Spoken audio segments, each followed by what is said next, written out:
Eh bien, bonjour à toutes et à tous et bienvenue ici au Bureau interprofessionnel des vins de Bourgogne à Beaune. Nous sommes le lundi 28 juin et nous sommes très heureux surtout de vous accueillir pour ce live autour de l'appellation Givry, un des trésors de la côte chalonnaise. Je m'appelle, pour ceux qui ne me connaissent pas, Manuel Perrondet, l'animateur de cette session, accompagné aujourd'hui de Rémi Marlin de la cave de Bussy. Bonjour Rémi et bienvenue. Bonjour Manuel, Merci bonjour à d'être, tous. merci d'être là avec nous. Alors vous êtes aujourd'hui bien sûr le porte-parole de cette merveilleuse appellation Givry, le porte-parole de cette initiative évidemment du BVB. Les Grands Bourgognes s'invitent chez vous. Vous allez pouvoir en tant que givretin parler vraiment du cru, puisque vous, Givry, c'est le matin au réveil, le midi dans le verre, le soir avec le coucher de soleil, et vous connaissez cette appellation par cœur. Vos conseils et surtout vos interventions seront précieuses pour toutes les personnes qui vont évidemment nous suivre pendant ce live. En tout cas, nous allons parler bien sûr de ce trésor qu'est Givry, ce trésor de la côte chalonnaise au rapport prix-plaisir assez inégalé. On en parlerait bien sûr tout à l'heure. Alors, bien entendu, merci à vous tous d'être présents, d'être aussi fidèles. Vous êtes parfois sommeliers, restaurateurs, cavistes. Vous êtes peut-être aussi ambassadeurs des grands vins de Bourgogne. Vous avez certainement reçu ce programme avec ces informations autour de l'appellation Givry, ces vinotes qui normalement devraient, comme ça, vous permettre d'appréhender dans sa diversité l'appellation Givry avec cette sélection prestige de la cave du BVB. Si vous êtes évidemment simplement de passage, bienvenue également. J'espère que ce live vous plaira. Il va durer à peu près une petite heure. On aura l'occasion de passer en relief évidemment cette appellation Givry et d'en parler dans tous ses contours. N'hésitez surtout pas à réagir, et bien sûr, en nous posant des questions. Ça, c'est possible grâce au live et donc on pourra répondre à vos questions ici en direct à la fin de cette session. Et puis, bien sûr, n'hésitez pas à réagir sur les réseaux sociaux avec le hashtag Bourgogne chez vous. Alors voilà un petit peu pour la présentation. Évidemment, on va parler, Rémi, avant de parler un petit peu des vins et de la dégustation, on va parler un petit peu de cette appellation Givry dans ses contours, vous qui la connaissez si bien. Mais on va parler surtout, avant ça, des prix. J'aimerais simplement souligner que les vins qu'on va déguster valent entre 12,35 € et 19,31 €. Donc on est vraiment dans cette fourchette 20-30 €, absolument merveilleuse pour tous les amateurs de grands vins, pour ceux qui bien sûr veulent boire intelligent, ceux qui bien sûr aussi en tant que restaurateurs veulent faire plaisir à leur clientèle avec des rapports prix-plaisir assez fabuleux. Alors parler un petit peu de Givry, Rémi, ça veut dire bien d'abord comprendre un petit peu l'appellation dans son, on va dire dans son intégralité. Il faut, vous qui êtes au quotidien dans cette appellation, on le voit un petit peu sur la carte qui va défiler ici, on est dans un secteur d'abord précoce. Voilà, c'est ça. Hein. Givry, une des particularités, bon, c'est l'un des 5 villages De de la côte chalonnaise. C'est le village situé le plus près de la Saône, hein, donc avec des influences et un microclimat assez doux. C'est un vignoble qui est implanté d'une manière où il est protégé du nord, avec des coteaux exposés plein sud et une partie est ou sud-est. Donc c'est un vignoble très précoce. C'est toujours là où commencent les vendanges en côte chalonnaise. Et oui, et c'est aussi, alors on en parlait un petit peu, une immense diversité de terroirs, mais une caractéristique forte. Je voyais sur les rouges par exemple, autant de premiers crus que de villages. Donc un territoire un peu béni, 38 premiers crus. C'est ça, ouais, 38 premiers crus. Et effectivement, l'appellation fait 265 hectares. Et on a donc 220 hectares qui sont en pinot noir et qui donnent des givrés rouges et des givrés premiers crus rouges. 45 hectares en chardonnay qui donnent des givrés blancs et des givrés premiers crus blancs. Alors givré blanc, ça c'est quelque chose qui, on va dire, se redémocratise un petit peu. On en a parlé un petit peu avant. C'est vrai qu'on revoit aujourd'hui planter. Alors c'est peut-être lié évidemment, pour ceux qui se sont penchés un petit peu sur la topographie de l'appellation Givry, à l'altitude. Un des atouts évidemment, c'est qu'on a des secteurs un petit peu comme on l'avait vu sur les autres sessions comme Centenay ou Bourgogne-Côte d'Or. N'hésitez pas bien sûr à aller voir ces deux premières sessions d'ailleurs en replay sur la page Facebook du BVB. Vous pourrez y retrouver ces replays, mais surtout beaucoup d'informations. Alors on est vraiment en altitude, on monte jusqu'à 400 mètres, et c'est bien sûr là-haut qu'on va chercher les blancs.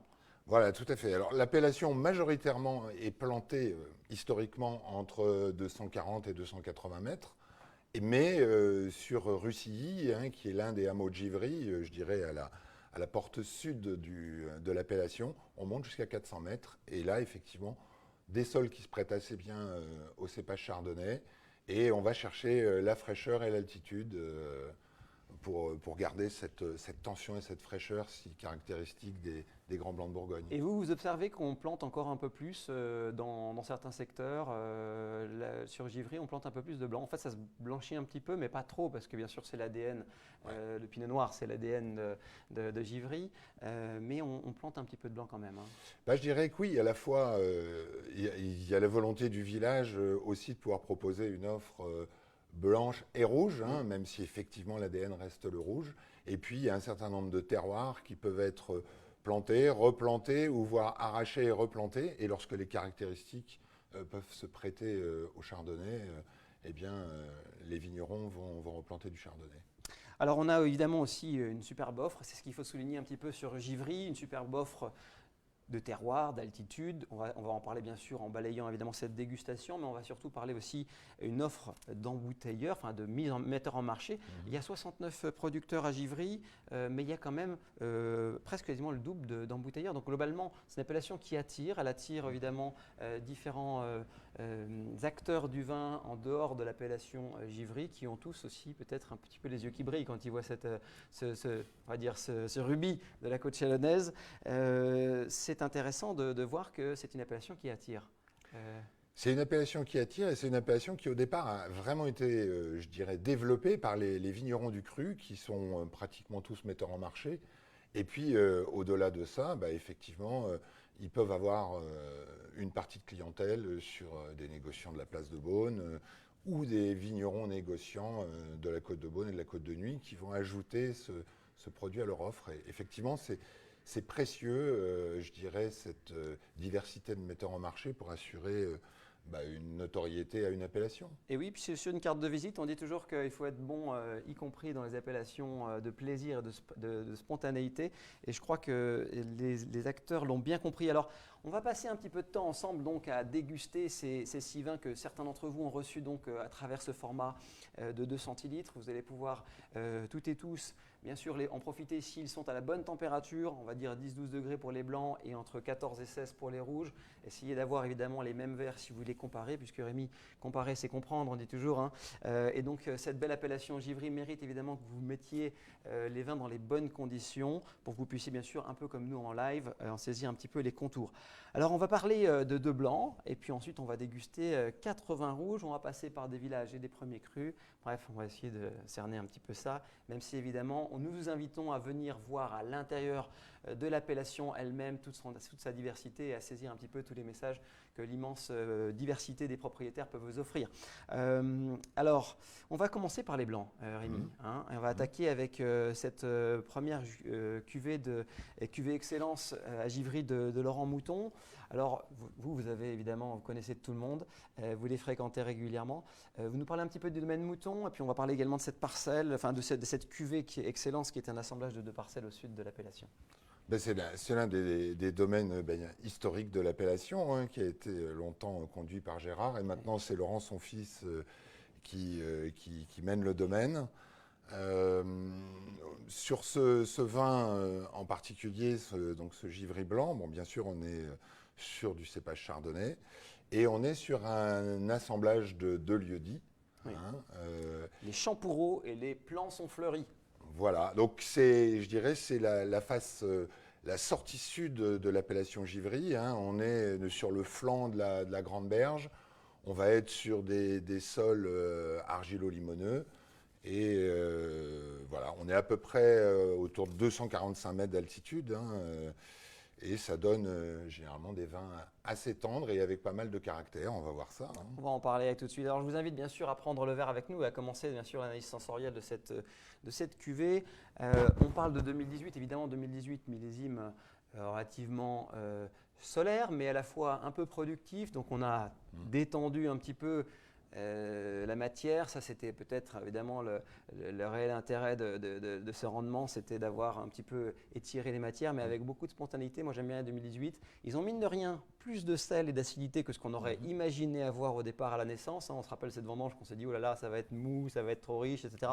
En fait, pas du tout. Il y avait du jus dans les baies et on a au résultat, en tout cas, j'observe sur quasiment toute la Bourgogne, des 2018 qui sont loin d'être un millésime trop solaire. Donc ça, c'est plutôt intéressant. Alors évidemment, on va en parler un petit peu dans le verre de ce Givry cuvée Excellence de Laurent Mouton. avec cette robe lumineuse, très brillante, évidemment ces effets de capillarité. Alors on n'est pas trop structuré en alcool, ça fait 13,5, ça, j'aime bien parce que même si on a tendance dans ces appellations, on l'a dit, assez précoces à faire mûrir assez vite, ce qui est bien là, c'est qu'on n'est pas basculé dans l'hyper richesse, ça me rassure un petit peu. Et puis surtout dans la luminosité d'un vin jeune qui a encore plein de panache et de dynamisme. Parlons un petit peu du bouquet. Alors, pour la petite anecdote, vous l'avez certainement vu dans la fiche technique, ce sont des fermentations en 400 litres, donc des fûts qui boisent un petit peu moins, des aromatiques qui sont plus légères, moins sur le toasté, moins le grillé. On est sur des petites notes de fruits à coque, des petites choses comme ça qui vont accompagner un petit peu le fruit. Et ça, c'est plutôt intéressant évidemment, puisque ça éclaircit un peu les messages. Ouais. Et donc, en plongeant un peu dessus, moi, je ne sais pas vous Rémi, mais moi je plonge, je suis sur la poire, le oléagineux de frais, le côté un petit peu... le côté un petit peu fruits secs également. Et puis, on a une petite note très fine, agrumée, qui va réveiller aussi un petit peu de craie, de notes un petit peu comme ça, crayeuses qui sont intéressantes. On voit qu'il y a un peu de minéralité, mine de rien, c'est pas un premier cru, mais on a déjà un peu de... On n'est pas sur du chardonnay quoi, hein, on a quelque chose de... C'est très représentatif pour moi de l'appellation, justement, cette minéralité un petit peu crayeuse, hein, oui. L'image un petit peu de cette eau de torrent. Eau de torrent, c'est une belle expression ça, voilà. Jus de roche, très bien. Alors c'est en bouche bien sûr que vous allez pouvoir comprendre un petit peu les messages de cette cuvée.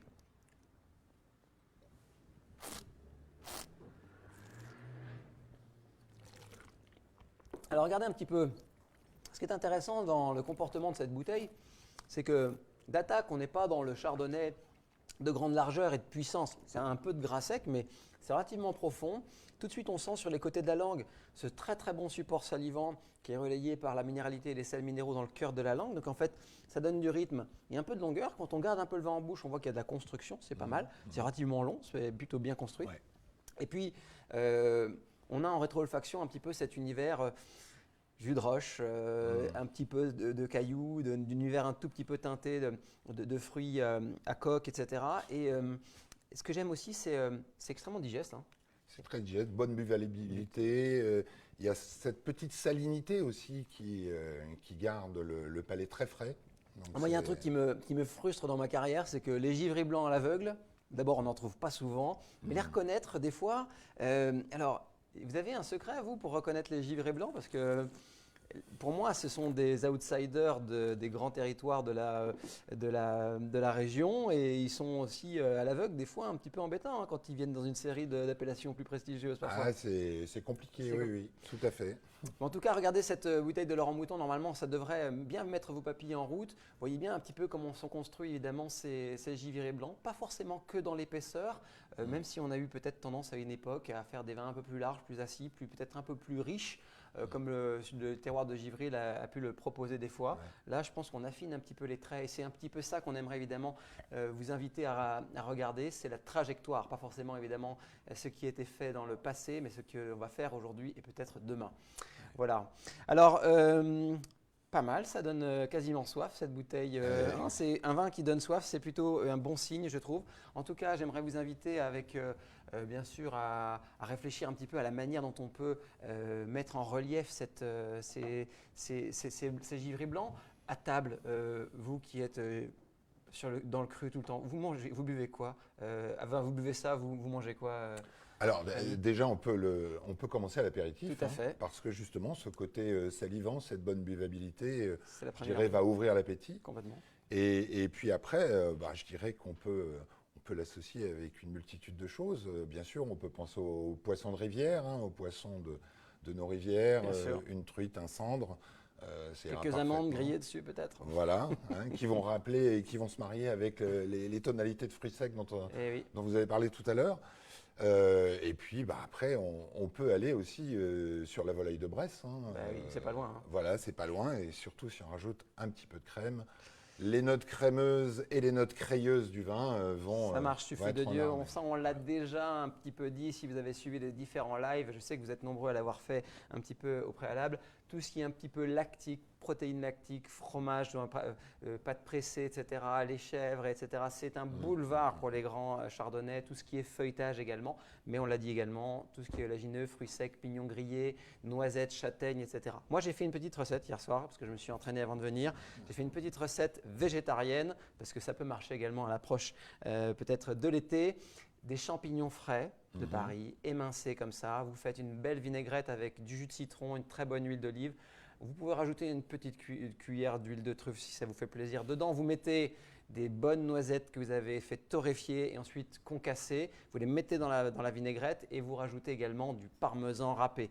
Fromage, noisettes, champignons, huile de truffe avec un grand chardonnay, je vous assure que c'est un strike direct. Ouais. Les amoureux évidemment des herbes pourront rajouter quelques herbes fraîches dessus, mais sachez que ça fait partie des petites choses à faire, très simples à préparer à la maison, mais surtout délicieux à proposer à la maison en été.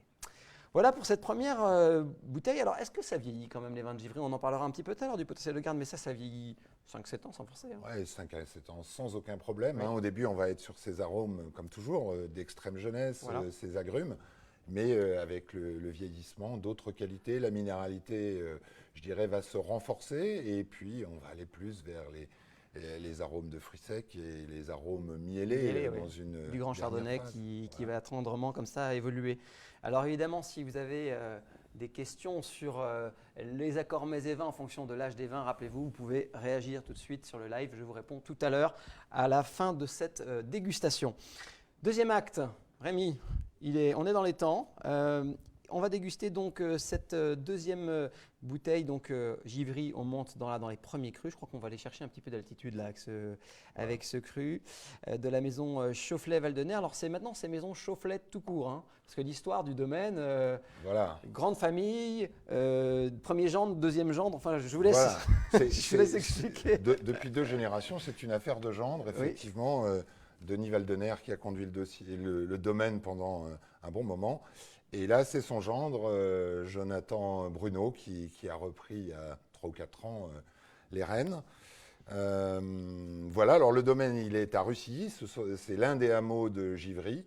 Très haut. C'est le hameau en altitude, hein, entre 350 et 400 mètres. Il domine totalement l'appellation. À sa sortie, on est orienté sud-sud-est. Et du haut de Russilly, on a une vue incroyable sur tout le sud de la côte chalonnaise. Voilà, là on est sur donc, les Galafres. C'est vraiment en montant à Russilly, sur le côté droit de la route. C'est très pentu. Voilà, ça va être un terroir plus frais, un peu plus marneux calcaire. Et donc, on va voir l'expression. Vous me disiez tout à l'heure qu'il y avait 8 à 10 jours de décalage entre les parcelles plus bas dans le village et ces parcelles d'altitude, ce qui fait bien sûr un énorme saut. Ouais. Hein. C'est vrai que tout ce qui est, on va dire, dans le demi-cirque de Givry est toujours très précoce. Et oui, on va être à peu près 8 jours. On va être à peu près 8 jours après sur Russilly. On comprend bien sûr l'intérêt d'aller chercher en altitude ces raisins pour offrir bien sûr des contrastes, surtout quand on a des premiers crus, parce que quand on a maturité d'un terroir précoce, plus altitude, plus salinité des lieux, ça va donner forcément une équation assez intéressante. Alors petit détail technique sur le vin qu'on va déguster, celui-ci n'est pas intégralement fermenté en fût. Il y a une fermentation en cuve pour la majorité de la cuvée et 10% qui vont… voilà. Alors ce qui est intéressant, c'est bien sûr que vous compreniez qu'il y a autant d'identité de lieu que d'identité de l'homme. L'homme fait bien entendu partie du terroir et sa griffe, sa signature fait bien entendu partie de l'équation. Allez chercher bien entendu les détails et les plaisirs comme vous le voulez. En tout cas, ce que je voulais simplement souligner, c'est qu'on va changer un petit peu d'univers aromatique avec cette cuvée Les Galafres 2017. Alors 2017, mine de rien, c'était le premier millésime entre guillemets de la fin de… Enfin, on a reconnu un épisode de gel dramatique cette année en 2021, mais 2017, c'était une année, allez, un peu, on avait relâché un petit peu la pression quand même sur le gel, même s'il y en a eu un petit peu en côte chalonnaise. Oui, on a eu aussi quelques aléas, parce que c'est vrai qu'il n'y a plus d'années sans aléas. Mais oui, 2017, c'est un millésime intéressant, c'est un millésime assez tendre, assez facile. Les vins sont livrés assez vite. En blanc comme en rouge d'ailleurs. Hein. Voilà, tout à fait. Mais ils ont néanmoins une très belle tenue parce que la structure et le terroir étaient là et leur ont permis d'évoluer. C'est un millésime que j'aime beaucoup, surtout dans les blancs en ce moment. Je trouve que les 2017 se livrent vraiment très bien. Ils ont la texture, commencent on va dire, à se poser un petit peu, à gagner en dimension et à aller chercher un petit peu leur réelle identité. On dit toujours un premier cru, 3-4 ans de bouteille avant qu'on commence à voir un petit peu la véritable synergie entre le lieu et le style. Ça c'est clair. Alors parlons un petit peu. Alors la robe est un tout petit peu plus teintée. Moi j'ai un doré un tout petit peu plus intense, mais bien sûr on reste dans la luminosité d'un vin relativement jeune encore. Un peu plus de glycérol. C'est une cuvée dont le titre alcoolique relativement normal. Donc là encore, c'est plutôt rassurant. On n'est pas du tout dans les extrêmes. Et c'est intéressant de voir que les bourguignons également de ces secteurs un peu précoces font également des choix agronomiques et des choix de vendange qui nous permettent de préserver l'équilibre bourguignon. C'est clair. Alors aromatiquement, alors vous allez voir, on a cette connotation un petit peu de la fermentation du chardonnay qui est ici, donc avec cette partie de cuve, peut-être un tout petit peu plus dans le variétal pour moi. Je ne sais pas si vous rejoignez. Oui. Avec une petite pointe exotique, on va rendre un petit peu tropical la teinte du fruit. Moi j'ai un petit fond de mangue, un tout petit fond de fruits un petit peu exotiques comme ça avec un peu de passion. Ensuite, on retrouve très vite les côtes du chardonnay, la poire, la noisette, je trouve. Et puis, évidemment, un peu d'instance agrumée derrière, de peaux d'agrumes qui viennent évidemment réveiller un petit peu le fond du verre. Vous noterez que le boisé, et c'est tout à fait logique, est vraiment en retrait. Pas d'instance aromatique de châtaigne, de noisette ou de choses comme ça trop prononcées ou de grillées. Au contraire, je dirais même que c'est quelque chose qui est très en retrait par rapport au code aromatique que l'on peut plus souvent trouver dans la région, mais qui offre finalement un paysage un peu plus coloré, un peu plus estival. Vous l'avez dit, derrière chaque homme, il y a un vin, et là, il y a deux écoles, comme dans beaucoup de nos appellations. Ceux qui vont vouloir magnifier leur terroir, parce que peut-être leur terroir s'y prête par une vinification intégrale en fût, et puis ceux qui vont vouloir laisser s'exprimer ce terroir et faire une part d'élevage qui va plutôt apporter une longueur, une complexité en fin de bouche, mais qui ne va pas être dominant au niveau Moi, du je dis nez. toujours que dans ces genres de choix, le viticulteur, c'est le grand chef de cuisine après. Que vous ayez un super homard au départ et que vous le cuisiez, que vous fassiez cru, cuit ou que vous fassiez… Bon, bref, il faut imaginer évidemment ce qui se passe. La question, c'est vers quoi on se dirige. Alors moi, évidemment, le résultat, là, il est dans une dimension un petit peu plus ensoleillée, je trouve, un peu plus également…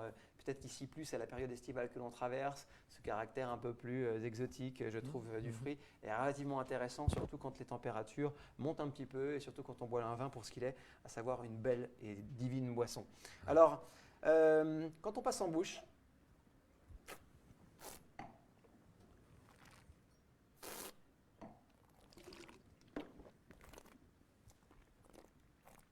vous allez voir que malgré ce caractère un petit peu, on va dire, plus simple de la gamme aromatique ou peut-être moins accompagné par l'élevage, c'est un vin qui a une véritable persistance de sel. On a un véritable grip sur la langue et on voit bien que la dimension premier cru, on le verra tout à l'heure également dans les rouges, fait tout son sens. Le lieu, c'est quand même la persistance de bouche, souvent dans les codes et les messages. Donc dans les premiers crus, on a beaucoup plus de persistance aromatique intense. On a un vrai sel comme ça, pas trop de saturation de gras ni d'onctuosité, je trouve ça plutôt rassurant. Avec en rétro-olfaction, voilà, ces notes un petit peu plus de fruits jaunes, de fruits à noyaux, etc. qui pour moi évoquent un petit peu plus l'été et le soleil. Moi j'ai deux apprentissages sur ce vin, c'est que on a évidemment une gamme aromatique qui est un petit peu plus orientée grâce à la vinification, mais surtout après un véritable grip du sel. Ce qui est intéressant, c'est que bien sûr, quand les gammes aromatiques de tous ces types de vinification, enfin quand les années passent, souvent les gammes aromatiques des fois se rejoignent ou alors les styles, on va dire que la naissance c'est quelque chose, mais l'évolution souvent dans le verre, on oublie un petit peu, la patte de l'homme a tendance à s'effacer un peu, on va dire. C'est intéressant de… C'est vrai qu'entre les deux vins, on retrouve quand même notamment cette trame minérale, Oui. ce côté, Elle est là. cette minéralité tendre en fait pour moi à Givry, ce côté un petit peu crayeux, on l'a dit, mais effectivement là on est puis, en termes d'intensité, c'est plus accessible que Rully par exemple si on fait la comparaison. Ah, c'est autre chose. C'est autre chose. Moi, j'aime autant l'un que l'autre. Je dirais effectivement, ça va être un peu selon l'humeur du jour. À Rully, on va être plus tendu, une autre expression de la minéralité. Oui. Tout à fait, tout à fait. C'est ça qui est intéressant, bien sûr, dans cette merveilleuse région bourguignonne, c'est d'avoir autant de promesses que de styles. Alors, pour finir avec cette petite parenthèse en blanc sur l'appellation Givry, on parle un tout petit peu cuisine. Rémi, vous vous sentez où là? Sous les cocotiers avec un carpaccio de bar et des fruits de la passion? Vous êtes où là? Non, Ah oui, c'est une excellente idée. Hein, les cocotiers ou le bar? Les deux. Ah d'accord, ok. Les Alors, ok. En très bonne compagnie bien sûr, avec bien sûr des vertus apéritives excellentes dans ce vin. Ouais. Toujours. Peut-être, alors moi j'y verrais peut-être un peu moins de cuisine où on invite évidemment, vous savez, tout cet univers un peu torréfié, châtaigne, etc. Parce que je pense que c'est pas les codes de vin. Je le verrais plus avec une composition exotique tropicale. Je verrais bien effectivement donc là, travailler plutôt le tartare, les poissons crus, des choses comme ça. Aller chercher un petit peu de résonance aromatique, pourquoi pas avec un petit peu de mangue ou alors un petit peu de… Ça marche très bien et puis c'est surtout ce qu'on a envie en été. Hein. Moi, j'ai envie de boire, de voyager également dans l'assiette. Donc, aller chercher ces consonances-là. Donc, vous pouvez faire des marinades, des vinaigrettes de passion, des choses comme ça peut fonctionner très bien sur du cru et avec des tonalités un peu marines.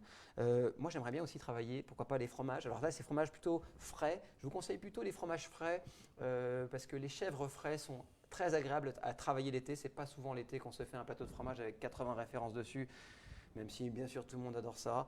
Mais il est intéressant d'aller travailler. Moi, je ferais fromage, agrumes. Ouais, on pourrait par exemple imaginer des chips de pomelos passés au four comme ça, avec un travail de chèvre frais aux herbes à l'intérieur. Moi, je vois très bien ce genre de préparation, tout simplement avec ici un petit millefeuille comme ça, chips d'agrumes et chèvre frais avec ce vin, ce Givry premier cru, les galafres. Potentiel de garde, pareil, mais enfin 5-7 ans, pas plus. Ouais, hein. 5-7 ans, selon les millésimes, mais je dirais oui, on aura le maximum de plaisir entre 5 et 7 ans, moi je suis d'accord. Ok, Rémi, tout le monde vous écoute, la terre entière vous écoute. Il y a un pronostic entre 2017 et 2018 sur le potentiel de garde. Est-ce qu'il y aura un millésime qui sera prêt à boire avant l'autre? Je pense que les 2017 sont très bien aujourd'hui et peut-être que les 2018 ont un équilibre et une structure qui leur permettra de vieillir un peu plus longtemps. Vous avez noté, c'est Rémi Marlin qui vous parle en direct du BIVB.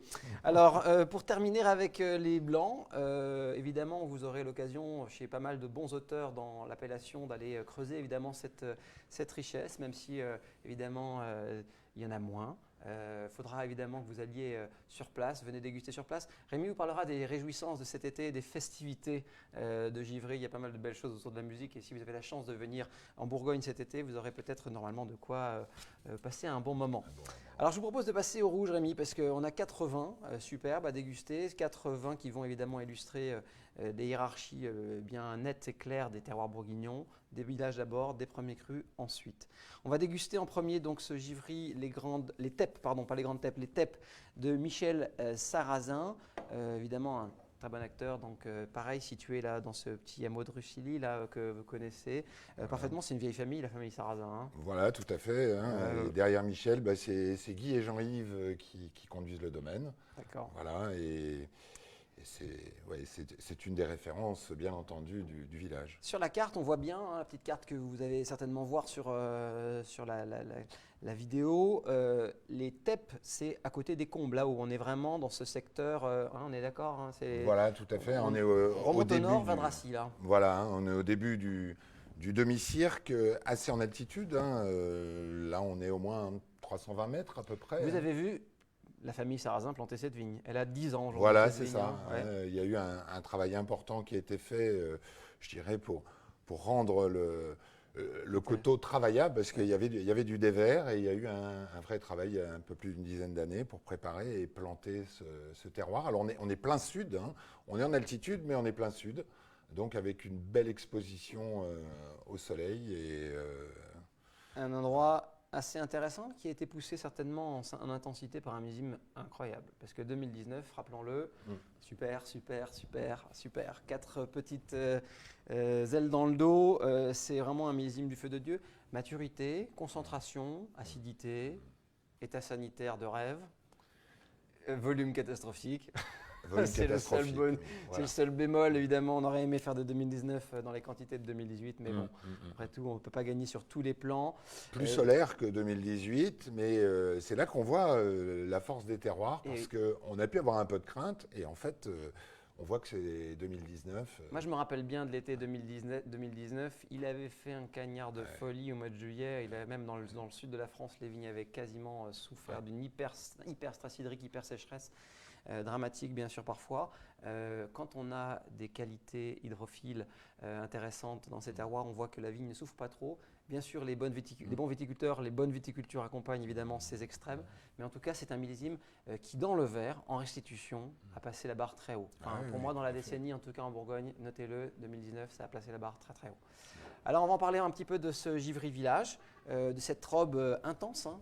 Purée, c'est coloré quand même hein, pour du Pinot. Hein. Ouais, c'est les robes du millésime 2019. C'est les robes de 2019, cette intensité, ce rapport peau-jus qui a bien sûr accentué cette teinte. Donc un petit peu de violine dans la teinte, reçu un rubis assez profond, beaucoup de jeunesse et d'éclat. Bien sûr, c'est un vin encore en extrême jeunesse, mais ce qui est beau aussi, c'est que sur les appellations Givry Village, on peut déjà en profiter à partir de 2 ans. Hein. Tout à fait. On a des codes. Ce n'est pas des vins qui sont trop capricieux sur les Givry Village en jeunesse. On peut en apprécier un petit peu les contours. Alors, au bouquet, là, franchement, vous montez dans le cerisier et vous descendez pas. Hein. C'est vraiment ça. On y est là-dedans. Ah, on est dans les.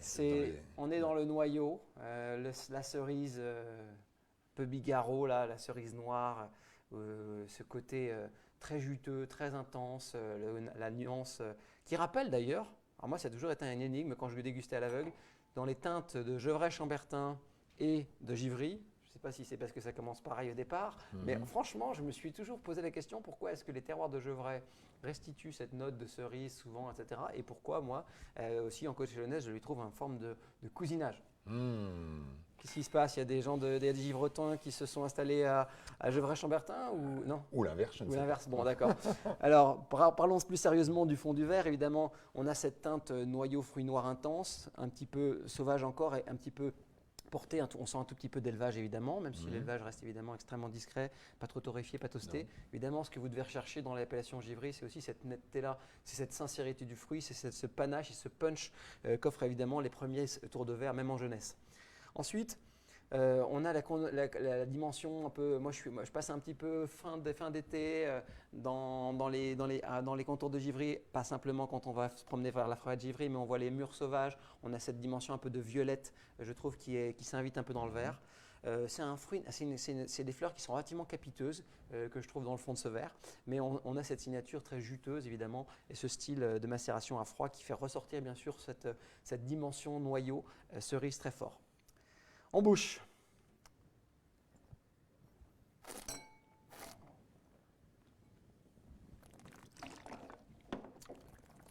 Bon.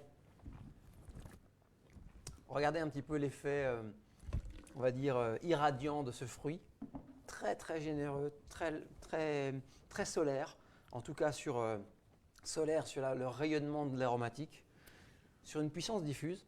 On dit toujours on a toujours peut-être un petit peu illustré Givry comme des vins des fois un peu durs, etc. C'est moins le cas quand même. Hein. Ah oui, c'est vraiment moins le cas. Et en tout cas, moi, c'est pas du tout l'image que j'ai eue. J'ai toujours eu l'image de cette maturité très bien accomplie, donc de la rondeur, du soyeux. La jutosité d'un terroir un peu solaire. Je pense qu'on s'est fait un petit peu, on s'est peut-être fait un petit peu bercer par les histoires, peut-être par les styles de vinification d'une époque. Moi, ce que je lis aujourd'hui dans l'appellation Givry, c'est du fruit, beaucoup de décontraction dans les appellations village, bien sûr de la complexité, c'est normal parce que possède de garde en face pour les premiers crus, mais voilà, le message c'est que bon, on a quand même considérablement affiné les traits et ça c'est plutôt bien, mais c'est pas que l'appellation Givry, c'est un peu toute la côte chalonnaise et c'est ça. Et ce que j'aime bien, c'est qu'on arrive bien sûr à retrouver beaucoup plus de plaisir et de spontanéité dans tous ces messages. Alors évidemment, ce fruit est irradiant, animé d'un très très bon support salivant, c'est la promesse de 19. Pas trop de tanin quand même. Moi je trouve qu'il y a beaucoup de tendresse évidemment dans tout ça. Et puis dans ce caractère noyau en rétrofaction qui revient très fort.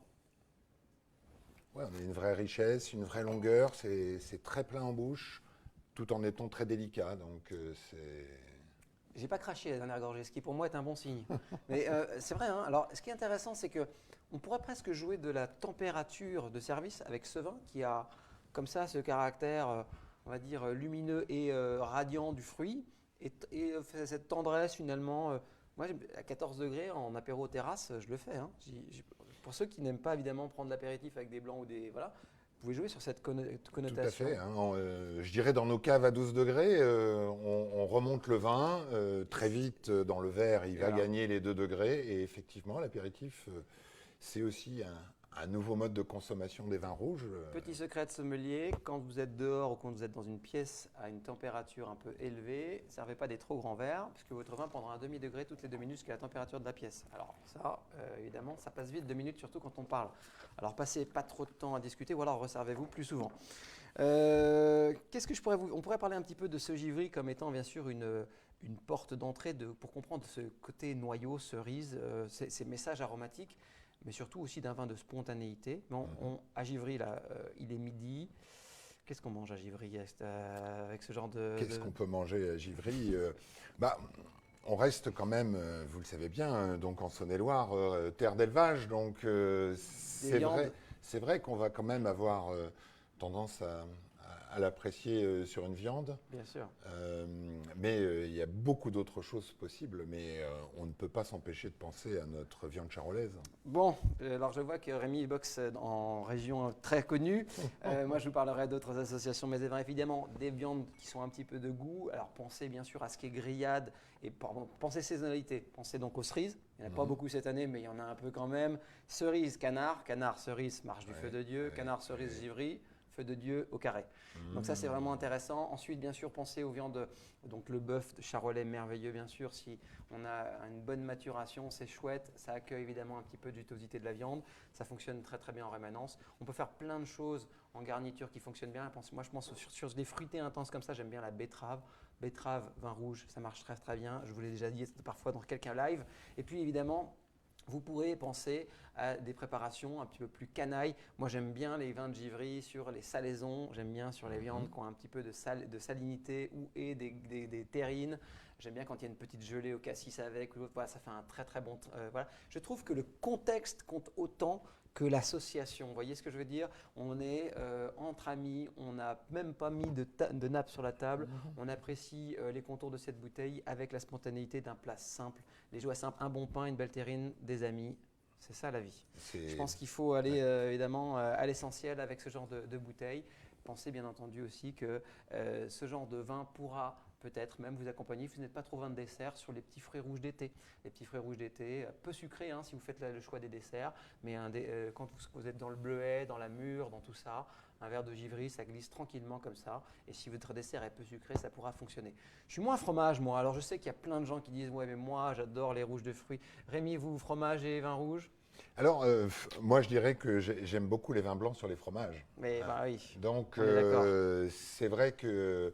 Et je conçois qu'aujourd'hui, c'est difficile. C'est pour ça que j'ai tendance à dire, faites donc une plancha de fromage et prenez-la à l'apéritif. Exactement. Comme ça, vous faites vin blanc, fromage à l'apéritif. Et ça peut éviter, pour ceux qui en ont un peu des difficultés, de revenir sur un vin blanc après avoir dégusté des rouges. Et n'hésitez pas à revenir sur les fromages à la fin également. Exactement. Ouais.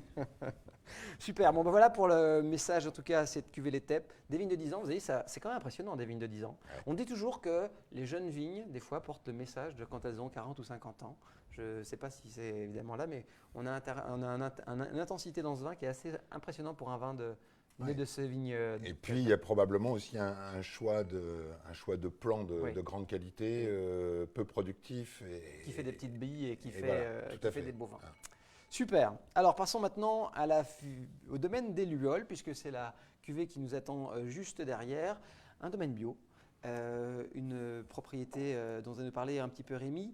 Ce qui est intéressant dans la cuvée qu'on va déguster, donc là c'est la vigne que vous avez dégustée tout à l'heure, les plants fleuris. Hein, c'est ça, hein. Les plants sont fleuris. Les plants sont fleuris. Il y a que des givrotins qui peuvent inventer des noms comme ça, c'est pas possible.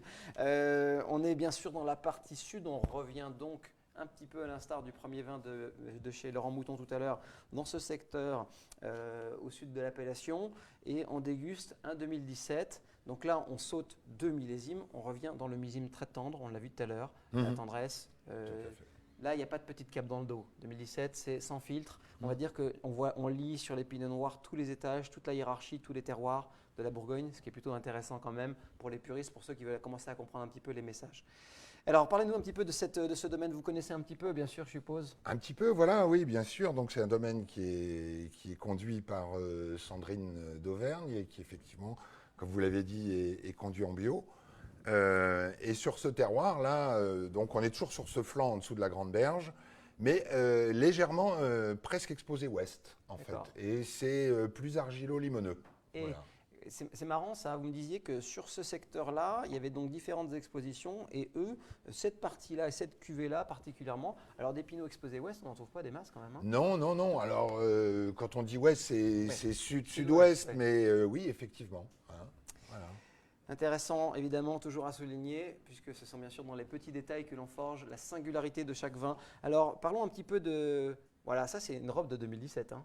Vous voyez, pas d'hyper-concentration, on revient dans le pinot un peu plus rubis, on peut lire à travers. Là, pour moi, on renoue avec certains équilibres, on va dire des pinots des années d'avant.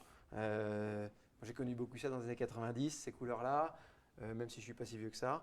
J'ai connu ça évidemment dans les années 2000, mais après on a quand même concentré un petit peu les densités avec les 5, des 9, etc. Bref, ces pinots noirs, moi je trouve ça assez rassurant, j'aime bien ce genre de millésime, surtout quand on est restaurateur, surtout quand on est consommateur et qu'on n'a pas surtout une méga super cave pour garder les vins, puisque évidemment les grands millésimes avec les petites capes dans le dos c'est super, mais il ne faut pas les boire trop tôt non plus.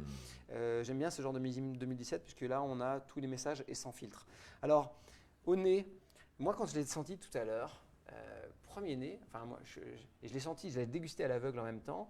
Au départ je partais sur j'étais plus en côte de nuit, sur le secteur Marsanais côté Brochon. C'est marrant, hein, moi c'est des repères aromatiques comme ça. On sent qu'il y a de l'argile. On a peut-être un petit peu moins ce caractère juteux, très c'est vrai. très impressionnant, on va dire quasiment du Givry l'étape de déguster avant. Là, je trouve qu'on plonge, on assombrit un petit peu les messages, on sent un peu plus l'argile, peut-être un petit peu moins le côté variétal pinot sur Givry. On a beaucoup de côté floral aussi. On est floral pivoine, ouais. On est un petit peu épicé, on a un caractère, on va dire, fruits noirsans infusés et rouge. Je trouve que on sait qu'on est pinot, déjà, il n'y a pas de sujet, parce que évidemment, ce qui est intéressant quand le terroir s'en mêle, c'est que des fois, on aime bien ressentir plus la signature d'un lieu que... Mais on sait qu'on est pinot, donc pas de doute là-dessus. Et puis, élevage discret. Hein. Oui, oui, c'est discret, c'est très élégant. On sent que c'est précis comme travail. Ouais. Vous voyez, c'est le grand écart avec le fruité juteux impressionnant d'avant. Ouais. Évidemment, on pourrait être intimidé des fois par ce genre de présence aromatique en disant waouh, et limite peut-être des fois s'enlacer. Là, on rentre dans une dimension un peu plus, on va intellectualiser un peu plus le message, on va aller le chercher un peu plus. C'est un vin qui va prendre un petit peu plus de temps en concentration. Évidemment, je vous invite bien sûr à vous concentrer au maximum quand vous dégustez des vins et que vous les comparez, puisque c'est bien sûr dans les petites nuances que vous allez peut-être un petit peu mettre des mots sur des sens, voire développer votre culture, votre curiosité avec ces appellations. Alors, en bouche.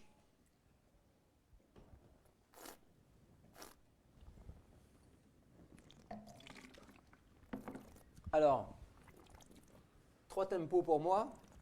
Une entrée un petit peu de travers, on va dire. C'est pas le Givry pétant de fruits, etc. Il vient un petit peu discret au départ. Après, il s'élargit beaucoup plus, très salivant. Tout de suite, on voit bien sûr qu'on a affaire à du pinot, qu'on est en Bourgogne, il n'y a pas de sujet. On a cette sensation un petit peu animée par la salivation du pinot d'équilibre très classique. Un peu de grippe, un peu de tanin quand même. On sent qu'on a gagné en sève tannique. On a été chercher, pas que dans l'extraction, mais dans l'identité des messages, des lieux, de l'argile, ce caractère un peu plus granuleux, grumeleux du tanin, qui vient tirer un petit peu le fruit comme ça sur des notes un peu de ronce, avec cette dimension un petit peu, je trouve, florale et pivoine qui revient. Un petit peu d'évolution. Les 17 vont commencer à arriver à maturité. Voilà, c'est ça, hein, je dirais. Aujourd'hui, c'est très agréable. Hein, il y a toujours cette rondeur, même si effectivement, là, on a quand même un tanin, mais un tanin fin, hein, en fait, un bon tanin, je dirais, qui, effectivement, dégusté comme ça, peut paraître un petit peu présent, mais je dirais à table, en accord, au contraire. Ça appelle un peu de confort à table, je trouve. Ouais. Ça appelle une viande un petit peu filante, un petit peu persillée, qui est du gras, ou une viande en cuisson longue, où on aille chercher le fondant dans l'extrême cuisson, etc. Alors,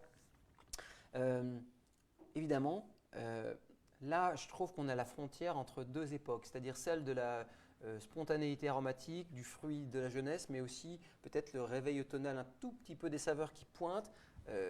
Moi, c'est fin d'été, début printemps, début septembre, octobre qu'on va commencer à, je pense, apprécier un petit peu les codes. J'irai chercher, pourquoi pas, sur… bon, évidemment, on l'a dit, il faut une viande qui ait du goût. Oui.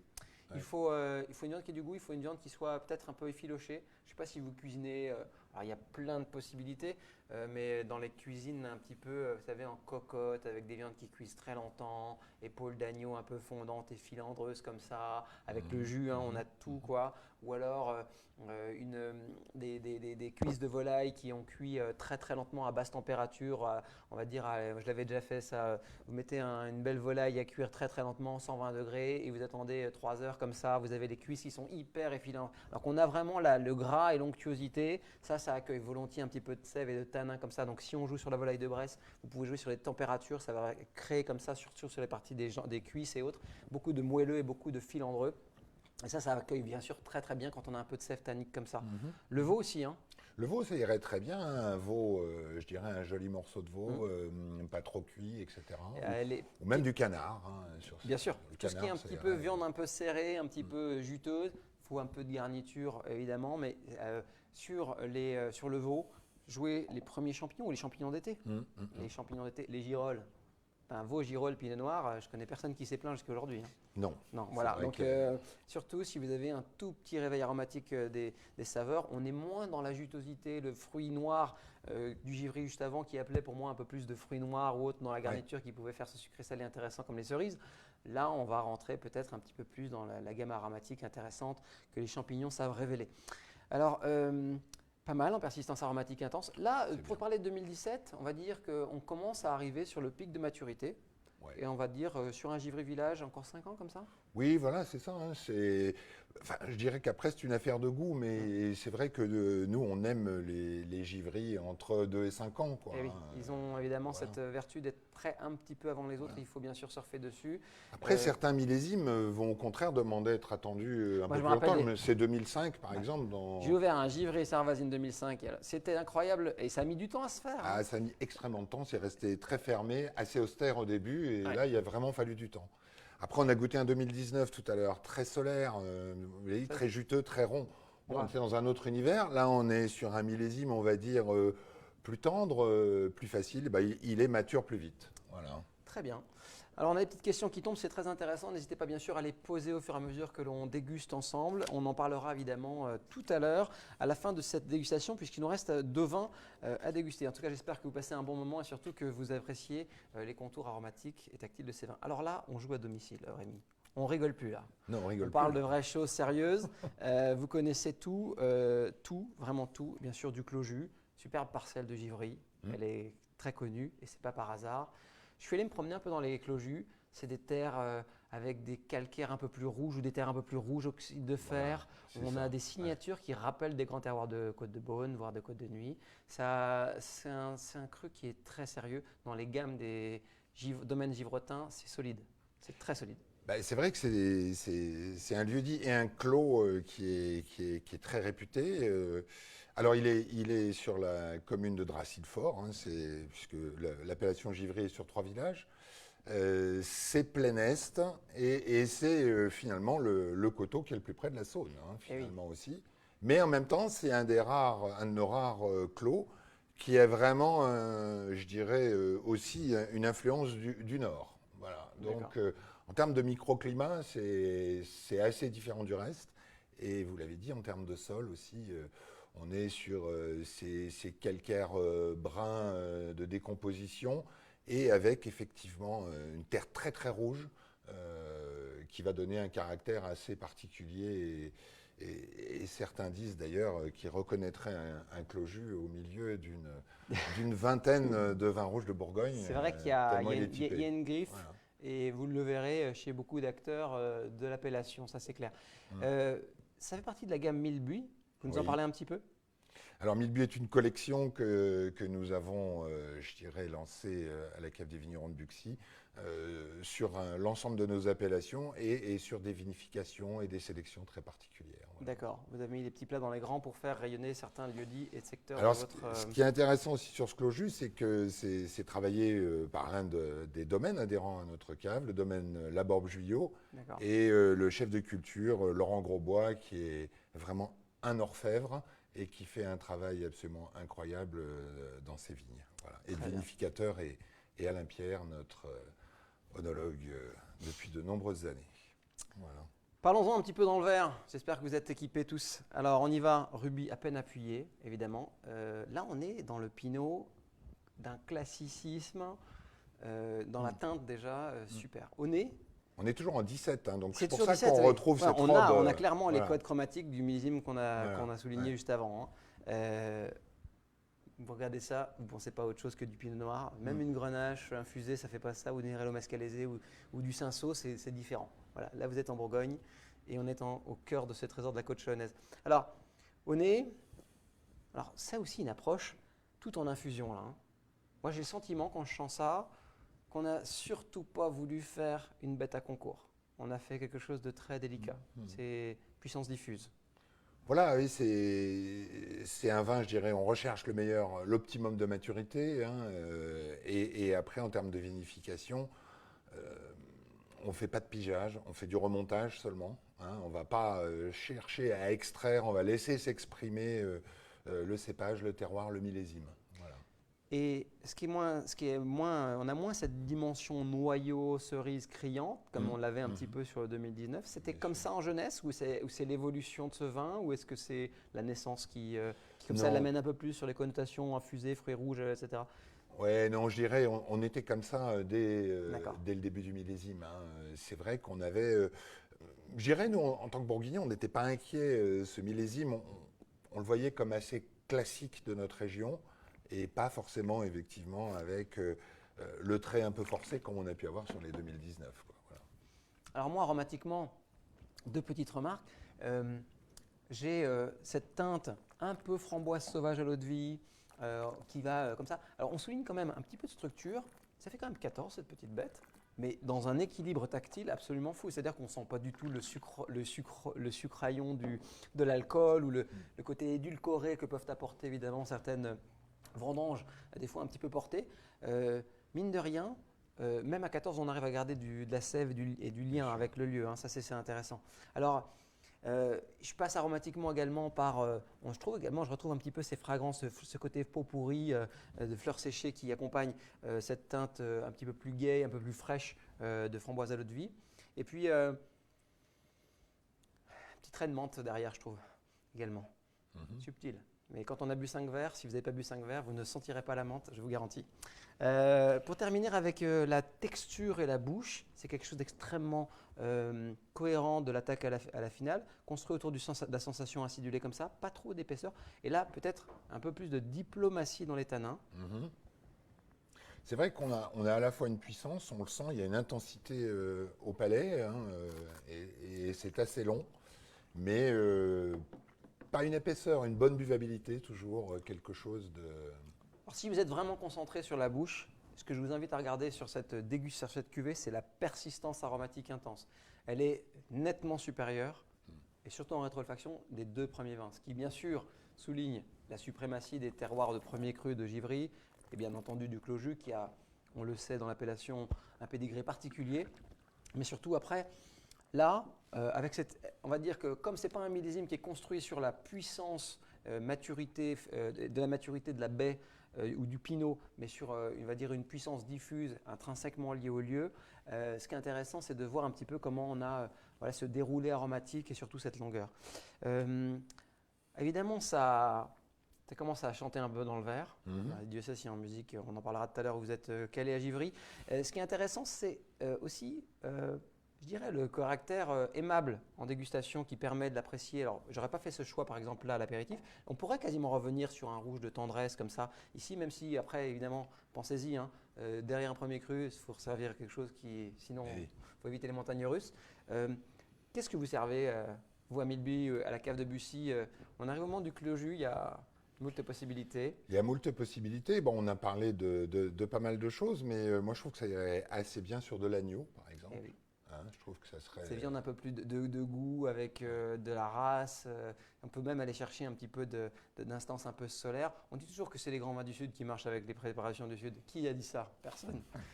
Personne. Moi, ce que j'aimerais bien sûr vous aider à comprendre, c'est que à partir du moment où vous avez un vrai grip, une vraie gamme aromatique et une vraie persistance aromatique, vous pouvez composer avec plein de saveurs, y compris certaines instances du Sud.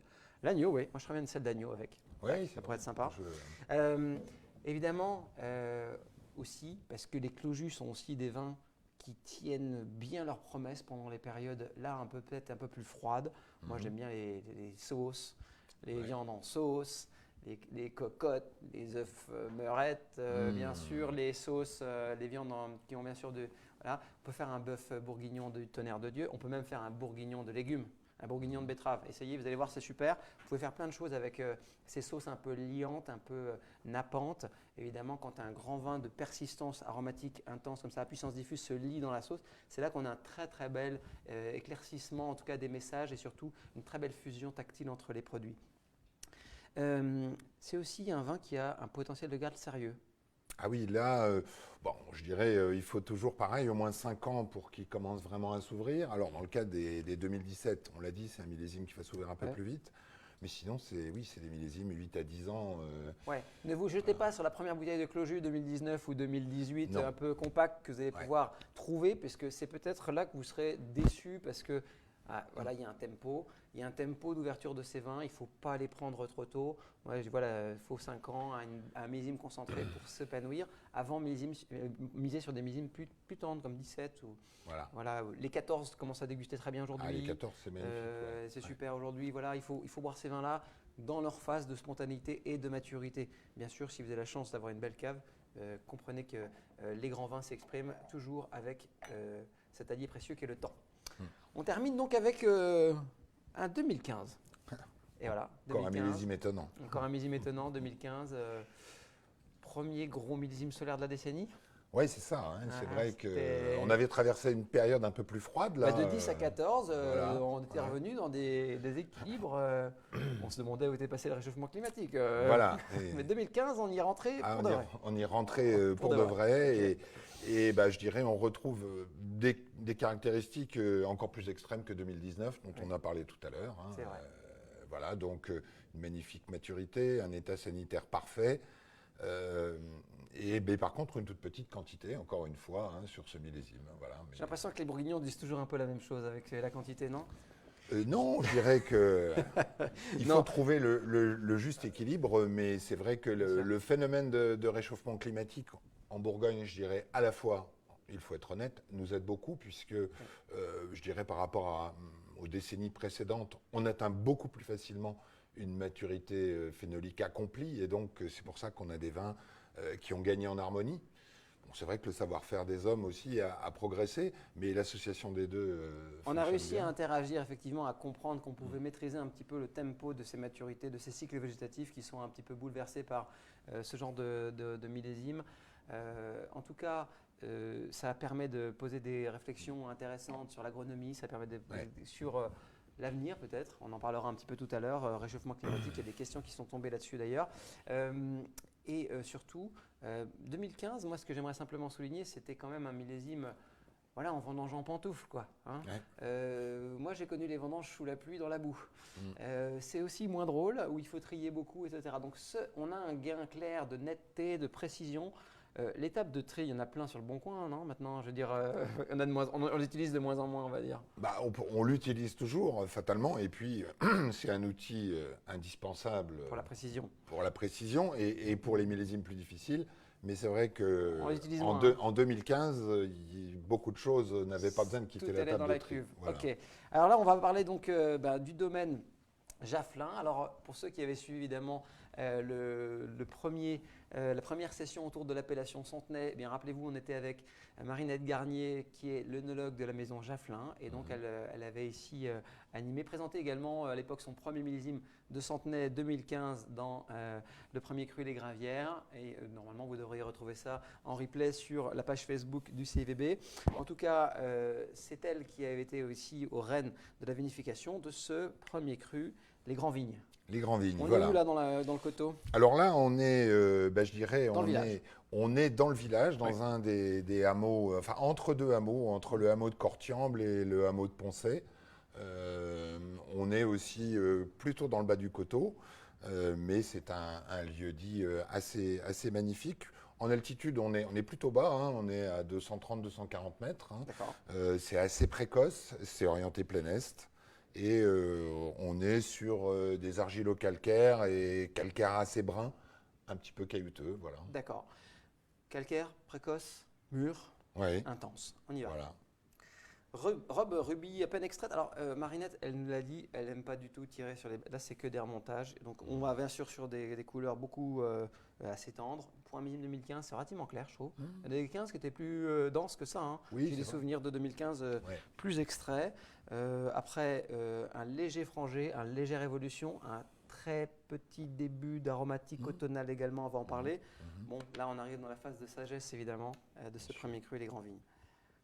Aromatiquement, voilà, on est dans le. Moi, je retrouve un petit peu ce côté cerise, kirché, noyau, eau de vie, mais dans quelque chose de beaucoup moins percutant et juteux que le premier vin de Michel Sarrazin tout à l'heure. On a bien sûr on a plus l'esprit de cette connotation aromatique dans lequel règne évidemment l'évolution très légère. Donc, on bascule un petit peu sur l'automnal des saveurs, sur le réveil automnal des saveurs. On a un caractère, je trouve, un petit peu ligneux au nez, avec même s'il n'y a pas de vendange entière dessus, hein, ça le sait. On a une dimension un tout petit peu végétale mentholée, avec, je trouve, un fruit encore un petit peu assez mûr. Mais après tout, c'est presque l'équilibre de maturité-évolution qui salue évidemment le début de la grande phase des premiers crus pour Givry, quoi. C'est ça qu'on va chercher dans un premier cru de Givry. Voilà, tout à fait. On Hein, perd un moi, peu je de trouve muscle, que, on gagne en esprit, on va chercher un petit peu d'automnal aromatique. ouais. Moi, je trouve que là, on commence à être vraiment accompli. Je trouve aussi un petit côté floral hein, Ah aussi oui, dans la deuxième sûr. partie du nez, qui apporte de l'élégance, un petit côté épice aussi. Donc c'est vrai que ça fait quelque chose de. C'est vrai que j'ai un fond d'épices un peu girofle qui tire un peu Oui. sur Surtout sur avec ça. un peu d'aération hein, Ouais. en fait. Je l'avais pas nécessairement au premier nez. J'ai le clou de girofle un petit peu sur la dimension qui est un petit peu dans les gammes aromatiques souvent un précurseur qui tire un peu sur la dimension des fois un tout petit peu chlorophyllienne et à la fois épice pas forcément orientale mais épice. Et donc en bouche.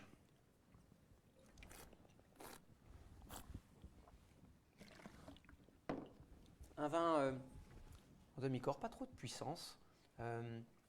Attaque quand même un peu quand même. Hein. C'est quand même. Il y a un peu de tanin. En fait, pour moi, c'est triple détente. Quoi. Mm. On passe un peu confort, cocooning, on arrive, c'est bon, tout le monde est en place, etc.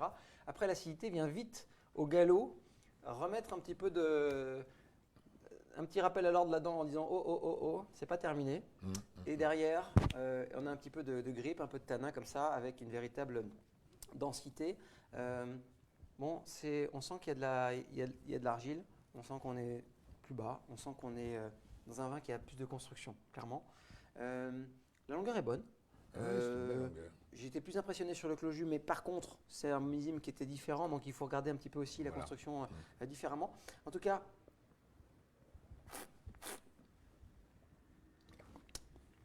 c'est un vin qui, par son aromatique, moi, m'amène directement vers l'hiver. Oui, là. Typiquement, j'ai pas. Ouais, je suis complètement d'accord. On Il a faut- envie des. Là, on va rentrer dans la conversation peut-être plus intéressante avec des viandes plus goûteuses, des viandes plus racées. De la biche du chevreuil peut-être, ou du pigeon si vous voulez. Engagez la conversation si vous êtes en mode top chef. Il faut vous faire évidemment le pigeon sur le coffre, hein, rappelez-vous. Mais en tout cas, ce qui est intéressant, c'est que ce grip-là appelle un petit peu forcément de race dans la proposition à la composition des goûts. Et donc aller chercher, ça c'est mon conseil, que ce soit une terrine dans le caractère décontracté, que vous ayez une terrine qui ait du goût, alors ça peut être du lièvre, ça peut être des choses comme ça. Allez chercher ce genre de combinaison-là. C'est le genre de vin qui, par le tempérament un petit peu comme ça, un peu plus appuyé ou plus sauvage, pour moi, appelle ce genre de combinaison. Ça supportera bien, effectivement, une sauce, je dirais, bien travaillée, bien cuisinée, bien mijotée. De par l'acidité que vous avez mentionnée tout à l'heure. Qui est un petit peu saillante, hein, voilà, pour un 15, franchement. Mais ça, c'est quelque chose qui nous a énormément rassurés en 2015, c'est de se dire, avec un millésime aussi chaud, avec des raisins aussi concentrés, finalement à l'élevage, on retrouve cette fraîcheur qui va être le gage de longévité de nos vins. Et de la signature Pinot. Voilà, la signature Pinot et de la signature Bourgogne, parce que c'est quand même ça qu'on vient chercher dans un Bourgogne, c'est aussi cette fraîcheur, cette salinité qui va relever les aliments et qui va faire… Qui fera que le caractère digeste sera préservé. Voilà. Effectivement. Alors voilà, on a balayé un petit peu ces 6 vins de l'appellation Givry. Rémi, c'était évidemment hyper instructif, très intéressant de comparer et puis surtout d'entendre les commentaires en live d'un Givretin pure souche. C'est vraiment super. Un petit mot simplement avant de passer aux questions, parce que je sais que vous avez toutes et tous posé quelques questions sur alors, les particularités des vins millésimes, on va en parler sur Givry. Mais si vous avez bien sûr d'autres nuances à nous faire, allez-y, c'est maintenant, il nous reste une petite dizaine de minutes à passer ensemble. Une petite question sur Givry. Est-ce que vous faites beaucoup de Magnum? Est-ce qu'en Magnum, les vins sont merveilleux? Est-ce qu'il y a un intérêt ou est-ce que c'est juste le caractère festif? Parce que oui, les grands Magnums sont superbes, mais moi, je pense à tous ceux qui veulent profiter de ces vins dans 10 ans peut-être. C'est une bonne question parce que vous prêchez un convaincu. Moi, je suis un grand amateur des vins Magnum. Alors, voilà. Après, oui… Tout le monde fait des magnums, est-ce qu'on en fait assez? Je ne sais pas. Jamais. Jamais assez, je suis d'accord avec vous, mais moi j'aime beaucoup les vins magnum et je pense que c'est un vrai bénéfice à la fois pour le vin et puis finalement un magnum c'est quand même un format qui est assez facile à consommer parce que il n'y a pas besoin d'être 12 à table, même bien sûr, à 2. Non, mais bien sûr, ce qu'on voulait bien sûr souligner dans le format, ce qui est intéressant, c'est que ces appellations en rapport prix-plaisir excellent sont aussi intéressants à demander aux viticulteurs de vous les mettre en Magnum, voire en Jéroboam. Sachez pour la petite anecdote que dans pas mal de beaux restaurants du groupe d'Alain Ducasse par exemple, ils font mettre volontairement ces bouteilles en Magnum et Jéroboam, puisque au service, c'est quand même beaucoup plus beau, beaucoup plus avenant. Ça donne du prestige, bien sûr, à ces appellations au rapport prix-plaisir excellent. Et donc, mon point était bien sûr de dire ces appellations à servir au verre, ces appellations à déguster pour ce qu'elles sont en forme plaisir à la maison voilà, si elles sont dans un bel écrin, c'est encore bien sûr plus vertueux. Alors voilà pour le petit conseil, service et surtout un petit peu aussi effet, puisque bien sûr, voilà, il n'y a rien de plus beau qu'un gros format. On termine tranquillement cette présentation avec les questions que vous avez posées. Alors, j'ai une première question. Les particularités des derniers millésimes sur Givry, et ce depuis 2010. On se les refait dans l'ordre alors. On va se les refaire. 2010, Rémi, un millésime plutôt froid et tardif, où il a fallu lutter pour atteindre les maturités, mais on les a atteints, donc un beau millésime. C'était un beau millésime de garde. Finalement de garde, avec de la constitution, de l'acidité, de la maturité, je me rappelle un petit peu, etc. J'en ai plus beaucoup en cave parce que j'ai peut-être été un peu trop vite comme beaucoup d'entre nous sur la consommation et la rotation, mais c'est un millésime qui tient encore ses promesses sur certains vins de Givry. Aujourd'hui, oui, parce que cette fraîcheur, cette tension qu'on avait et qui était peut-être un petit peu dérangeante au début est devenue une immense qualité et un argument. Et aujourd'hui, c'est des millésimes c'est un millésime qui se révèle très bien aujourd'hui. 2011, là, on resserre les dents. Là. On resserre les dents, combat contre la nature. Combat contre la nature, multitude d'aléas climatiques et puis finalement un énorme, je crois me souvenir, un énorme coup de chaud le 2 ou le 3 ou le 4 septembre où le vendredi on se dit on devrait démarrer les vendanges dans 8 à 10 jours et finalement un week-end caniculaire avec des températures qui dépassent 40 degrés pendant 2 jours et du coup on commence beaucoup plus vite et un millésime assez solaire, très solaire. Et oui. Ouais. Alors moi j'ai un souvenir de 2011 avec quand même un millésime qui a un prisme un tout petit peu végétal dans beaucoup de Bourgogne rouge. Ça rappelle 7, 4, c'est un millésime qui a un petit peu de ça. C'était un millésime qu'il fallait boire un petit peu avant, je pense quand même, non? Oui. Pour sa constitution, par son évolution. Les 11… Peut-être qu'on s'est un peu affolé en 11, c'est-à-dire qu'effectivement, après ce coup de chaud, il aurait peut-être fallu attendre finalement un petit peu pour que la maturité phénolique soit totale et qu'il n'y ait pas cette caractéristique. Un petit peu géranium, tout ça. Ouais, alors 12, là par contre on change complètement. Alors petite production. Ah oui, encore une année où il y avait eu un énorme aléa climatique, toute petite production, moi un millésime que j'aime beaucoup, très bien constitué, très bien équilibré. Un peu ferme dans sa jeunesse, mais c'était super les 12. Hein, et les 12 à boire maintenant, c'est très beau. Là, hein. 13. 13. Tardif, très tardif. Très tardif. On retrouve un peu 10. En vendange octobre. On retrouve 10 encore plus tardif. Voilà. On a vendangé quand à Givry? Parce que c'était le vignoble le plus précoce de la côte. Le plus précoce, mais on a commencé vers le 22-25 septembre. Donc vraiment, je dirais comme dans les années 90, en fait. On n'était plus du tout habitué à ça. Et sinon, sur le reste de la côte chalonnaise, je me souviens, on a dû terminer les vendanges vers le 16 octobre, ce qui n'était pas vu non plus depuis très longtemps. Alors, ce n'était pas des jus hyper concentrés, pas trop structurés. Il y a des beaux 13 à boire maintenant. Voilà. Faut trier quand même. C'est un millésime qu'il faut mettre un petit peu. Moi, je trouve que les 13, il faut quand même. Il faut creuser parce que des fois, certains étaient en sous-maturité, des fois, un manque un peu de corps. Mais il y a des beaux 13. Il y a des très bons auteurs et des bons auteurs, on fait des beaux 13. Et c'est à boire maintenant. À boire maintenant, il faut les profiter. 14. Un millésime compliqué par le Suzuki, non, cette petite mouche là qui va bien embêter là, sur le pinot noir. Tout à fait. C'était la première année, un nouvel aléa que nous ne connaissions pas encore. Donc qui a poussé tout le monde un petit peu à précipiter sa vendange. Mais bon, il y a un cousinage avec 12, plus les particularités de 14. Moi, c'est un millésime que j'aime bien, qui s'est bien révélé au bout de 5-6 ans. Et j'aime assez classique quand même. C'est un bon classique bourguignon et il y a des bons 14. Les bons 14, voilà. 15, donc là, année, on renoue avec ces premiers épisodes d'années sèches, précoces, solaires, etc. Année sanitairement parlant intéressante. Qui rappelle un petit peu tout le monde que les vacances fin août c'est terminé, qu'il faut vendanger beaucoup plus précoce, évidemment. Un état sanitaire qui a permis, évidemment. Alors, ce qui est intéressant, évidemment, ces années-là, c'est que, elles baissent le rendement naturellement, même pour les appellations régionales. 2, elles vont donner plus de générosité tactile et de pulpe, même sur des appellations village. Les premiers crus, bien entendu, étant là, complètement servis par la dimension de ce genre de vin, avec quand même une construction qui exigeait d'attendre. Là, les 15, pour les premiers crus, il faut commencer on l'a vu un petit peu là, on peut commencer à en profiter. Mais c'est un millésime qui a un peu de construction. Alors sur Givry, moi, je trouve que c'est la bonne fenêtre. 15, oui, il faut 14, commencer à les boire maintenant. Mais toujours pareil, dans les millésimes excessifs, que ce soit les millésimes tardifs et frais comme 13 ou précoces et chauds comme 15, il faut toujours laisser le temps au terroir de reprendre le pouvoir, en fait.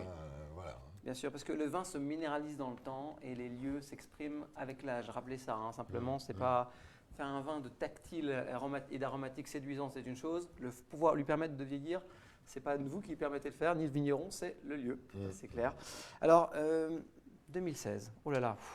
Alors, retour au grand classique, là. Alors 2016, année, un peu comme cette année-là.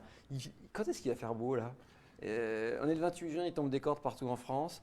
Depuis 10 jours, là, ça va s'arrêter quand? Il faisait pas la même chose en juin, je me rappelle, juin 2016. Millésime avec du gel au départ en avril, le 24 avril terrible. Cette pression fongique un peu, et puis après, mine de rien, peu de production, mais un millésime miraculé, qualitativement parlant, c'était super. Voilà, une fin de cycle où le climat a fait la différence, nous a permis d'amener le raisin à maturité, d'assainir un peu tout. Alors, des vins quand même assez fermes.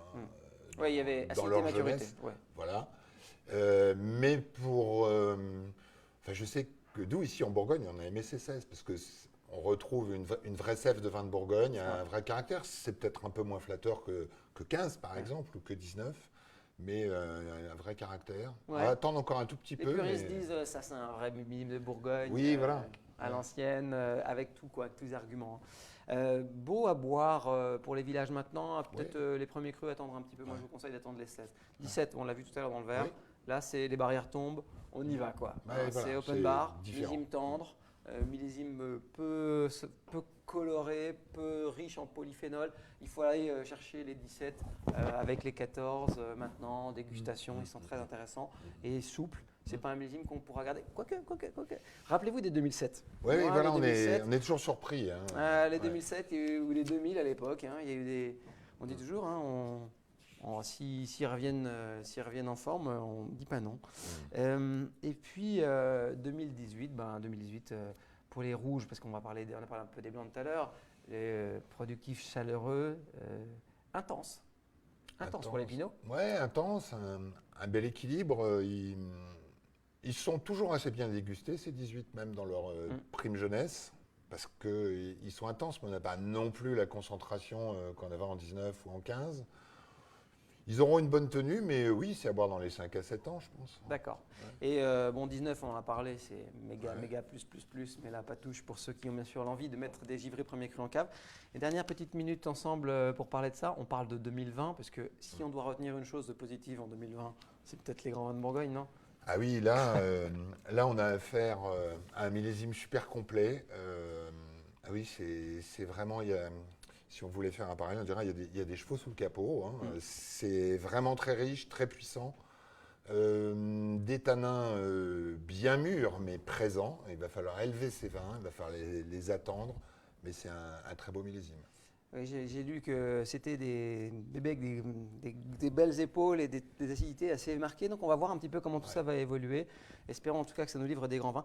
J'ai une dernière question avant qu'on se quitte, Rémi. Comment les vignerons voient-ils l'avenir du vignoble face au réchauffement climatique? Quelles sont les solutions envisagées? Vous avez 3 heures devant vous. Vous avez 3 heures devant vous. Bon, Merci, plusieurs choses. Plancher. Bon, plusieurs choses. Oui, il travaille au niveau de l'agronomie, travaille au niveau des sols, travaille au niveau des plants, Bien sûr. travaille au niveau des modes de conduite. Il y a un ensemble de choses. Là, il y avait un témoignage assez criant, on en parlait dans l'appellation Centenay il n'y a pas très longtemps. Aujourd'hui, des plants qui ont été plantés il y a 15 ou 20 ans sur certains types de porte-greffes pour lesquels on n'avait pas anticipé le réchauffement climatique. On voit des vignes de 15 ou 20 ans qui meurent. Alors aujourd'hui, bien sûr, on a embrassé le sujet et donc les replantations, le matériel végétal, etc. va bien sûr permettre de ramener un petit peu certainement de tempo dans ce cycle végétatif qui est si précieux entre la floraison et la date de vendange. Ensuite, qu'est-ce qu'on va chercher plus haut l'altitude aussi, hein, mine de rien. Oui, alors là, à très long terme, oui, effectivement, ça peut poser la question de savoir si dans 30 ans, effectivement, on va aller chercher plus haut l'altitude. Peut-être d'autres expositions. Des expositions, on le fait à Châteauneuf-du-Pape typiquement, en plante au nord. Hein, donc on sait que peut-être à terme, on aura ces enjeux-là. Et puis pour terminer, bien entendu, c'est aussi peut-être une approche en vinification. La vendange entière, c'est pas trop la mode à Givry. Ben non, je dirais que c'est vrai que le Pinot Noir est quand même un cépage où il est déjà, c'est un défi d'obtenir exactement la maturité escomptée. Et souvent, on ne va pas avoir une maturité des rafles, une maturité du bois. On l'a dans certains millésimes. Et donc, effectivement, c'est pas forcément. Alors, je dis ça parce qu'évidemment, avec la rafle, on a quand même on a une petite soupape de surmaturité qui a tendance à redescendre, puisqu'on va désalcooliser tranquillement, naturellement en fermentation. Ces jus. Voilà, mais ce n'est pas forcément une solution à long terme. Alors, le rêve ultime, revenir au franc de pied. Le rêve ultime, je balance un pavé dans la mare bien entendu, mais revenir au franc de pied, c'est 1,5 degré de moins à même date de vendange, c'est clairement. Bien entendu, le phylloxéra est encore là. Et on n'a toujours pas trouvé de problème, mais je sais qu'il y a un groupe qui va peut-être un jour se pencher. Enfin, espérons qu'un jour, en agronomie, on arrive à revenir à ce fameux goût du pinot noir d'avant 1865. Voilà, dont tout le monde se souvient. Exactement, moi le premier. D'ailleurs, je rigolais beaucoup puisqu'on disait que les Anglais, la presse anglaise nous disait que 2019 était le plus grand millésime en Bourgogne depuis 1865. J'aimerais savoir sur quels éléments de comparaison se sont basés. C'est l'humour anglais. C'est l'humour anglais. Voilà, et écoutez, c'est les 12h17, on a 2 petites minutes de retard. J'espère que vous avez toutes et tous passé un très bon moment autour de cette appellation Givry. Un vrai trésor de la côte chalonnaise, plein de diversité, vous l'avez vu dans la dégustation, plein d'anecdotes à raconter. Un village superbe, coloré, vivant, dans lequel il y a aussi des animations. Oui. Qu'est-ce que vous faites vous avez pris il y a un petit truc cet été autour de la musique. Alors déjà cette semaine, il y a une activité, il y a une actualité avec, je dirais, les Musiques Caves, qui est un festival de musique qui a plus de 20 ans à Givry et qui a lieu cette semaine, donc du 30 juin au 3 juillet. Voilà. Super. Et qui se passe dans des domaines viticoles avec une énorme association de bénévoles je dirais, qui est autour de cet événement. C'est un bel événement. Et sinon, bah, notre village, oui, n'hésitez pas. On mange bien, Voilà. on vit bien. Il y a beau. beaucoup de choses autour des métiers de bouche. Il s'est redéveloppé beaucoup de commerces autour des métiers de bouche. Il y a un très joli marché le jeudi matin. Et puis, il y a aussi de très bons restaurants. Paradis des sportifs. Le voilà. VTT, incroyable, Ouais. etc. Oui, oui, oui. Accrobranche, tout, bref. Voilà, Accrobranche, le VTT, la randonnée, il y a beaucoup de choses. Un beau village, Givry, vous l'aurez compris. Voilà pour terminer la page de cette appellation Givry. On aimerait bien sûr remercier le BIVB d'avoir été le moteur de ces 3 sessions. Les Bourgognes s'invitent chez vous, les Grands Bourgognes s'invitent chez vous. C'est bien sûr l'idée de vous faire parcourir de la maison, évidemment, la pluralité, la diversité de ces magnifiques vignobles bourguignons. On a mis sous les projecteurs des appellations en devenir. C'est important d'en parler et c'est surtout important que vous soyez aussi conscient du potentiel, pris plaisir de ces appellations. Rappelons simplement que le vin doit rester pour toutes et tous une boisson merveilleuse, pleine de richesse, de culture et surtout pleine de messages sensoriels. On espère en tout cas que ces vins de Givry ont été pour vous toutes et tous en tout cas extrêmement plaisants. Merci Rémi d'avoir été co-animateur et ambassadeur des grands vins de Givry aujourd'hui. On espère vous retrouver à Millebuis, peut-être à la cave ou autour d'une autre appellation ici, peut-être BIVB. Merci à vous tous et à vous toutes d'avoir participé aussi fidèlement. Je sais que certains ont participé depuis 3 sessions maintenant à ces différentes interventions. Pour ma part, je vous souhaite à toutes et à tous un merveilleux été et surtout de belles dégustations. Rappelez-vous, les 3 valeurs du vin, c'est de délier les langues, de réchauffer les cœurs et de rapprocher les femmes et hommes. Espérons évidemment que celui-ci fasse son office dans vos familles, dans vos restaurants et dans votre entourage. Sur ces mots, excellente journée et à bientôt autour d'un verre.